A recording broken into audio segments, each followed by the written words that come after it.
सुवर्णपुर जिले में पोष्य संतान ग्रहण सचेतनता मास 2025 पालित।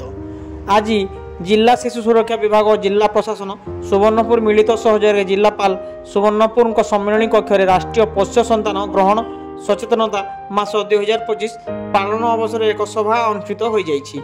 एही सभारे मुख्य अतिथि भाव में जिलापाल डॉक्टर निर्भरा साहू जोगदे पोष्य संतान ग्रहण आईनगत व्यवस्था विषय कही। सम्मानित अतिथि भाव अतिरिक्त जिलापाल अंजलिना प्रधान, जिला आईन सेवा प्राधिकरण अध्यक्ष देवाशीष दास, जिला समाज कल्याण अधिकारी अनुपमा पंडा, जिला मुख्य चिकित्सा अधिकारी जिला श्रम अधिकारी दिव्यशंकर धरुआ जोगदे मतामत देइथिले।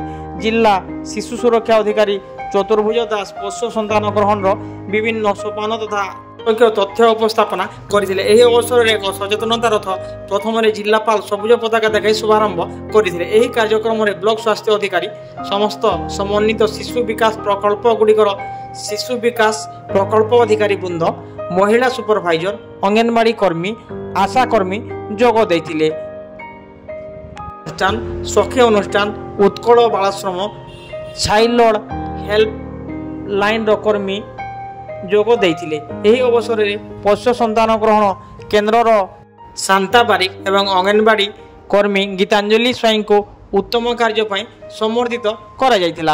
अन्य मानक मध्य जिला पंचायत अधिकारी तथा सूचना और लोक संपर्क अधिकारी सुवर्णपुर अर्जुन माझी, आईन अधिकारी केशव चंद्र मेहर, अण अनुष्ठानिक अधिकारी गौतम महापात्र, पुलिस अधिकारी उपस्थित थिले। अनुष्ठानिक अधिकारी विजय विशाल धन्यवाद देइथिले।